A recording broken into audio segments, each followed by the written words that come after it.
அன்றாட வாழ்க்கையில நம்ம கவனிக்காத எத்தனையோ ஆழமான விஷயங்கள் இருக்கு இல்லையா?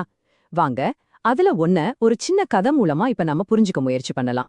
இந்த கதையோட ஹீரோயின் மாயா.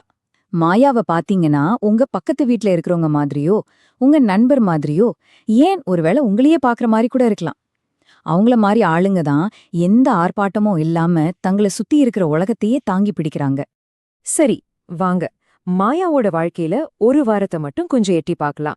பார்க்கறதுக்கு ரொம்ப சாதாரணமா தெரியற சில விஷயங்கள் தான் அவங்க மத்தவங்களுக்கு எவ்ளோ பெரிய ஒரு சப்போர்ட்டா இருக்காங்கன்னு நமக்கு புரிய வைக்கும்.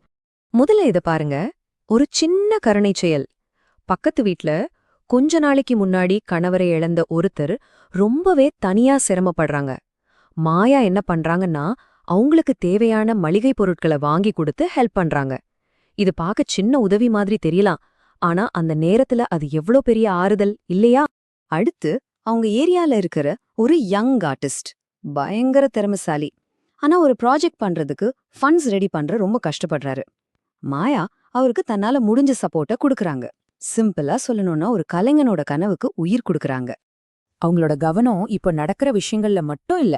பாருங்க, கொஞ்சம் கொஞ்சமா மறக்கப்பட்டு வர்ற ஒரு குடும்ப பாரம்பரியத்தை அடுத்த ஜெனரேஷனுக்கு சொல்லி கொடுக்கவும் டைம் ஒதுக்குறாங்க. இப்படிதான் நம்ம முன்னோர்களோட கதைகளை உயிர் போட வச்சுக்கிறாங்க. சரி, இப்போ நாம 3 விஷயங்கள பார்த்தோம். 1, கஷ்டப்படுறவங்களுக்கு உதவுறது. 2, கனவுகளோட இருக்கிறவங்களுக்கு தோள் கொடுக்கறது. 3, நம்ம கடந்த காலத்தை மதிக்கிறது. இது 3க்கும் பொதுவா என்ன இருக்குன்னு யோசிச்சிங்களா?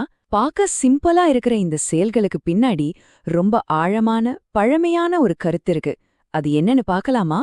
அப்போ மாயாவோட இந்த வாழ்க்கைய வழிநடத்துற அந்த அடிப்படை கொள்கை என்னவா இருக்கும்? இந்த எல்லா செயல்களையும் ஒன்னா கோக்குற அந்த ஒரு நூல் எது? பல நூற்றாண்டுகளுக்கு முன்னாடியே இந்த கேள்விக்கு ஒரு அழகான பதில் சொல்லப்பட்டிருக்கு. இந்த பழமையான வரிகள் மாயா மாதிரி இருக்கிற ஒரு சமூக தூணோட பங்க ரொம்ப தெளிவா நமக்கு விளக்குது. அப்போ இதுல முக்கியமான பாயிண்ட் என்னன்னா, இல்லறத்தாருங்கிற வார்த்தைக்கு அர்த்தம் சும்மா ஒரு வீட்டை பாத்துக்கிறவங்க மட்டும் இல்ல. அவங்க தான் நம்ம சமூகம்ங்கிற பெரிய கட்டடத்தோட அஸ்திவாரமே.